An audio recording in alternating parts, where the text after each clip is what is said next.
What happens if you walk every day? Well, there are going to be some improvements in your life. There will also be some reductions, but before we talk about both of those, we're going to be doing a little upper body or lower body superset. Today we're going to be focusing on our back side of our body. So we have our front side anterior, back side posterior. We're going to focus on our glutes, hamstrings, spinal erectors, as well as our upper back. So if you sit in front of a computer or drive a lot, we need to open that up. All right, so we're gonna first start with the glute bridges. Today, this is gonna be my superset for my body. I went for a ruck this morning and I'm gonna do a little bit of other exercises, but for today, you guys can follow along for this. I am gonna talk about the benefits of walking every day or what happens when you walk every day, so just stay tuned. Let's get the first set in. Let's talk about points of performance for the glute bridge here. You're gonna have your feet about hip width distance apart. You are going to have your feet completely planted, parallel to each other, relax the entire body. Hands are gonna be on the dumbbell. Now, typically I've done these with barbells, heavy weight. Today we're gonna go lighter weight. This is a 55-pound Rogue dumbbell, and we're gonna go higher reps. You're gonna squeeze your butt, lift your hips, extend all the way, hold for a second, and then come right back down. We're gonna perform, or I'm gonna perform, if you're following along with me, we're gonna be doing 20 reps here total. I'm gonna try to count and talk at the same time. The focus here, I think that was 6. We're gonna keep our legs parallel to each other. So you wanna avoid the knees falling in or the knees going out. You're squeezing your glutes, lifting your hips. You should feel this in your butt, your inner thighs, and the back of your legs. So that is your glutes, which is your back, your butt, your hamstrings, the back of the legs, and then your inner thighs, which are your adductors. I think that might've been 12, 13. We're gonna do a total of 20 here. 15, 16, 17, 18, spicy meatballs, 19, and 20. Ooh. All right, so we're gonna do 20 reps, put that to the side. If you're new and you need to modify, or if you have no weights, you can do just body weights. You could do 10 to 15 reps. We are doing a total of 4 sets today.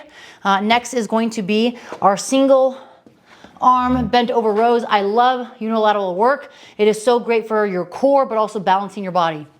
So in the setup position, legs are a split stance, bend in the knee, opposite head on the bench. I'm gonna let the dumbbell kind of pull the hand down, arm down. Then I'm gonna row, hold for a second, and then come back down. So today we're going a little lighter weight. This is a 35-pound dumbbell. And then I'm gonna row, I think that was 3. Small pause to the top. 5, we're gonna do 8 here, or sorry, 10. Man, I lost count already. 5, 6, 7, 8, 9, and 10. So again, I'm squeezing my lat and shoulder down and back as I bring my elbow back my rib cage. We'll do 10 on one arm, then we'll switch, do 10 on the other. For those that are waiting on the benefits of walking every day, give me like 30 seconds. It's hard to talk and count and coach at the same time, but I'm trying my best. 4, 5, again, a slight pause at the top. 6, 7, 8, 9, and 10. All right, so that was the first set. We'll do a little marker on my watch. So benefits of walking. So we have talked about what it will improve and what it will reduce. Improvements in your life. It will improve your cardiovascular fitness. So think of your cardiovascular fitness. People denote it as like cardio, right? So it's gonna help you improve your cardiovascular fitness. Think of your blood or everything that's in your body as a highway, right? If the highway is very congested, it's hard for the blood to move throughout the body, right? From toes to your head. If the highways are open, your bloodstream is more free, and you're able to get blood flow better to the body from toes to the head. You're gonna have improved health, improved cardio, and walking can help with that. Now, I will say, I was a huge proponent of not walking in the beginning. Before I got my dog, when I was doing a lot of CrossFit training, when I was training for the CrossFit Games for many, many years, I thought, why would I walk? Walking's dumb. That's stupid. I'm not sweating. I'm not getting a workout. And I was wrong. I was so wrong. And it gives me goosebumps when I say that because walking is so beneficial to your health. Not just cardiovascular wise, there's a list of other things that are helpful as well. But it is so important for people, I think, especially if you've never done any fitness, you've never gone to the gym, you don't want to go to the gym, you hate going to the gym. If the only way you're going to move is by walking, getting outside, please do that. I highly encourage that and highly recommend that. And I am 180 degrees opposite from where I was before in terms of walking. Walking is huge. If I don't get to the gym and I don't get a workout in, I'm like, at least I'm gonna go for a walk, and that is better because I'm getting improvements in my cardiovascular health. I'm getting outside, I'm getting vitamin D, depending on the weather and where you're at, depending on what sun you're getting, but being outside is huge. Being out in nature is important, and you will get so many benefits from that, not just physically, but also mentally. All right, we're gonna do the next set and then we'll continue on. So second set here, we are going to go back to the glute bridges. If you guys have any questions, leave them down below in the comment section. If you guys find this beneficial and helpful, please share with others. Please like, and hopefully this will reach other people and motivate them to start walking, to start moving, etc. All right, so back to the glute bridges. Total 20 reps for me today. If you guys are following along, feel free to do the 20. You can modify by going to 10 to 15 reps. You also can modify with no load. You could do just traditional glute bridges. If you want to go heavier, or if you only have a dumbbell or a barbell, excuse me, you could do barbell glute bridges. I think that was maybe like 12. I'm keeping some pressure on my hands on the dumbbell so it doesn't roll down my belly. This kind of goes right into your hip crease, so it may not feel the most pleasant, but sometimes you just got to deal with what you got. I don't know if that was 20. That was probably like 19. We'll do this 20 right there. Pretty sure I'm at 20. Also, something to note, if you don't have any load, but glute bridges, you want to get more out of it, you could do a single leg glute bridge. Lift the hips, squeeze the butt, lift one leg, return down to the ground, back to the floor. Repeat, opposite side. So a single leg glute bridge is great for stability and balance as well. It's also going to strengthen that one side. All right, straight into the next exercise. So a superset is typically where you go from one exercise right into the next exercise. So row, pause, total of 10 reps here. You can modify to 8 if need be. 3, 4, I'm driving my elbow back behind my rib cage. 5, 6, small pause at the top. 7, I also want to have my abs engaged. 8, 9, and 10. And when I say abs engaged, you're kind of like bracing, like if someone's going to tap you in the belly.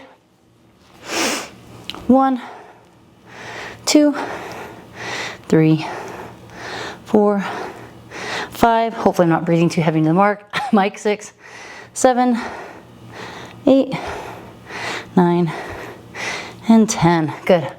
We're gonna lap again. We're resting about 2 to 3 minutes. I'm not talking a little bit much. Let's grab some water. Water is very important for your body. All right.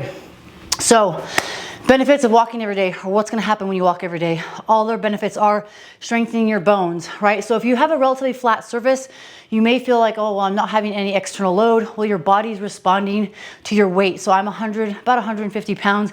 Every time I'm walking, my body's supporting that 150 pounds. Now, if you want to strengthen the bones more by walking, you can include some hills, right? If you have the ability to go up hills, or a big hill, small hill, stairs, right? Stairs are a great implement, right? Whether it's the stairs at home, the stairs at a school, whatever you have.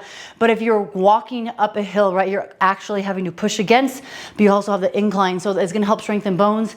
It will also help you by decreasing your body fat or reducing body fat. Now, you are getting outside, you are moving, you are improving your cardiovascular health, you're burning calories, right? I will say that exercise and movement tends to give a little bit of that feeling of maybe kind of suppressing your appetite, at least from my experience, especially when I walk, because the walk is low intensity. Think of like 30-40%, so it's not super high intensity, meaning you're breathing really hard, you're sweating a lot, again, depending on the external environment. But that exercise will help you burn body fat, especially if you are not doing any walking and you start with walking like 10 to 15 minutes a day, then eventually you're getting that to maybe 2 to 3 times a week. Then you go to maybe 20 to 30 minutes a day, 4 to 5 days a week, right? So you can slowly increase the time, right? The duration of how long you're walking, but you also can increase the amount of days that you're walking. So if you're relatively new and you're starting out, 2 to 3 days a week. If you're more experienced and you're already walking, that's great. You could always add on distance or add on time or add the amount of days that you're doing. So those are some other benefits you're gonna get.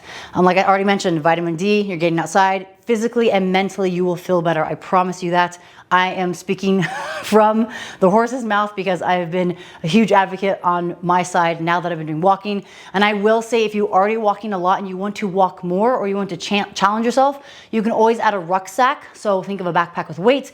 You can add that rucksack. I was gonna pull one up, but I moved it upstairs. But essentially it's a backpack with weight. You could use that, or you grab a backpack, put some dumbbells in it or some soup cans, and you can utilize that for your additional load when you go walking. You'll burn more calories, you'll have a little more resistance to build that leg strength or build that muscle strength. This will also help with bone density by strengthening the bones. That's where the weight training comes in, where it's gonna help improve density as well. All right, next set, I can talk too much. All right, so again, those are some of the benefits that you're gonna see improvements from walking every single day, right?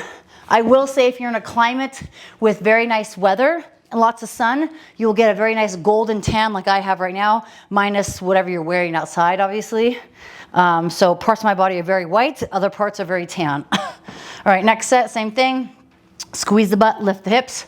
You squeeze really tight, and then you let loose. You squeeze really tight, and then you let loose. If anybody knows what movie that's from, please share. One of my favorite movies, I've mentioned it before. I think that was 5, we'll just say that's 5. Also, something you can really incorporate here, if you have not that much weight, you can hold the top for maybe 2 to 3 seconds. So I'm holding the top maybe for like a second, right? So you can hold a little longer the top. Really think of squeezing and engaging the glutes. You also, if you want, take a step of your feet, take a step away from your hips. You will activate a little more hamstrings here if you have your feet a little bit further away. So that is an option for you. I think that was maybe 15. I'm probably doing way more than 20, but that's okay. 18, 19, and 20. All right, cool. Ooh. Now, again, accountability is important, so that's why I have my watch to keep track of my sets and also my reps. All right, into the superset, next movement, row with a pause. Again, squeeze really tight, and then you relax. Squeeze really tight, and then you let loose. I think it was 3, 4, 5. So I'm really trying to drive the elbow back. 6, 7. Pause that second at the top. 8, 9, and 10. And then we'll switch. You can start with your left or right arm, up to you. 2, 3, 4, 5 with a pause. 6, 7. Your torso is facing down. 8, 9. You can hear Entropy drinking water in the background maybe. All right. Third set. We are almost finished. Grab another sip of water. So next we're going to talk about what it's going to reduce in your life, right? So you could reduce the risk of heart disease. You could reduce the risk of osteoporosis, right? You could reduce the risk of type 2 diabetes. So those are some things that you're going to have reductions in if you're consistent. Entropy, leave it. Hey, leave it. Come here. So if you're walking every day, the benefits of walking, and if you're not doing it every day, but you're getting there eventually every day, those are some reductions of risk that you're going to see. So reduction in type 2 diabetes, reduction in heart disease, reduction in osteoporosis. Now, for those that have been walking, like I said before, if you're walking a lot, you're walking 5 to 6 days a week, 30, 45, 60 minutes, and you want to challenge in yourself, you could always add in a backpack or a weight vest. That will help add a little bit of a different stimulus, also help you burn more calories. Again, the spectrum is different. I think for myself, I've been in the fitness world for so long that I'm just like, well, this is what I do. This is how I do it. I know how to do it. I know what to do. I know how to evolve it, change it. I know how to progress it. I know how to regress it. But I think for a lot of people, I've learned that for those that are just finding fitness for the first time in their life, whether they're young, middle-aged, in their 60s, 70s, doesn't matter, and they're trying to start something new, right? Going to the gym can be intimidating. Lifting dumbbells and barbells can be intimidating. And I didn't understand this before because I was like, I'm comfortable. I get it. I understand it. But for those people that have never been around it, it may not be comfortable to them. I've been going to the gym since college, high school. So I have a familiarity.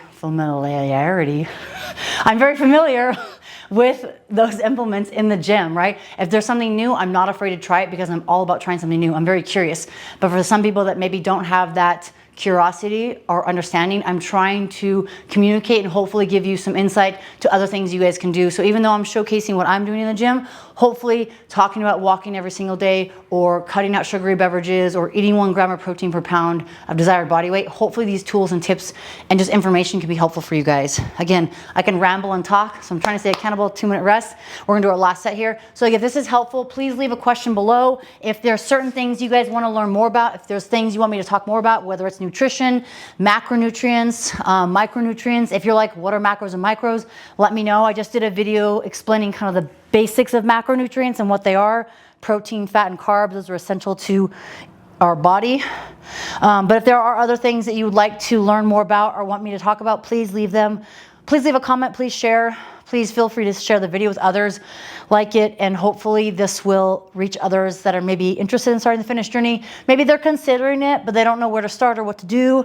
Maybe they don't want to go to a gym, they want to work out from the comfort of their own home. Everything's doable. And I just realized that I will give you guys a modification here for a single arm row. Since if you don't have dumbbells and you don't have a bench, I'll give you guys some modifications. If you're at home, I'm totally guessing, but I think I'm around 15. 17, 18, 19, and 20. All right, last set. So the single arm row, we're targeting obviously our back here. So our lats, shoulders, arms, core. 3, 4, I'm forgetting the pause. 5, 6, 7, 8, 9, and 10. Good, we're gonna do another set. Other side, again, we're going lighter today because I'm doing 10 reps, but I'm also trying to remember that pause at the top. 5, 6, 7, 8, 9, and 10. All right, so some modifications, right? If you have maybe a can of soup or some sort of heavy object, maybe a bag of groceries, a bag that has handles that you can fill some plates or something in that you're comfortable with. Again, soda cans, water bottles, right? You can grab anything. If you don't have a bench, you could use your couch, or if you have maybe stairs, you could drop one knee to the stair, but the only problem is your range of motion might be limited. But a couch or tall chair, something that's elevated, just same thing, can of soup, water bottle, bag of groceries, whatever it is here, right? That is one option. Same thing, other option. If for whatever reason you don't want to do that, but you still want to target your arms, you could take your couch or your chair. This is going to be a little different because this is going to be a push more so than a pull, right? I'm pulling, here I'm going to be dipping, pushing, but it will still target your arms, specifically your triceps. But bench dips, couch dips, chair dips, however you want to say them, right? If that's too hard, bend the knees and utilize that. So those are some modifications for those movements. All right, one more sip of water. Man, talking gets me super dehydrated. All right, so hopefully you guys found this entertaining, educational, informational. I think those two words are about the same. But again, what is gonna happen to you if you walk every single day? You're gonna have improvements in your cardiovascular health. You'll have reduction in or reducing the risk of type 2 diabetes, reducing the risk in osteoporosis. You'll also benefits. You will have, like I said, cardiovascular health, improvement of your bone density. You'll get vitamin D, which is great for the body. A lot of people are not getting a sufficient amount of vitamin D. Naturally, going outside, getting the sun will be huge. If you're not having that environment, then getting outside could also be a mental clarity aspect. But there are lots of improvements you can get from it. Your body will change, but I will tell you, be patient. Be accountable to doing it, right? Wherever you are. If you're new, start to maybe two to three times a week, 15 minutes, 10 to 15 minutes. Then as you progress, go from 2 to 3 days a week to 4 to 5 days a week to 5 to 6 days a week. Eventually you'll be able to walk every day. Start with 10 to 15 minutes, then eventually maybe 20 to 30, then 30 to 40, 40 to 50, 50 to 60, et cetera, et cetera. If you guys have any questions specifically, feel free to reach out to me. Please share this with others. Hopefully it's beneficial, and I will see you guys next time.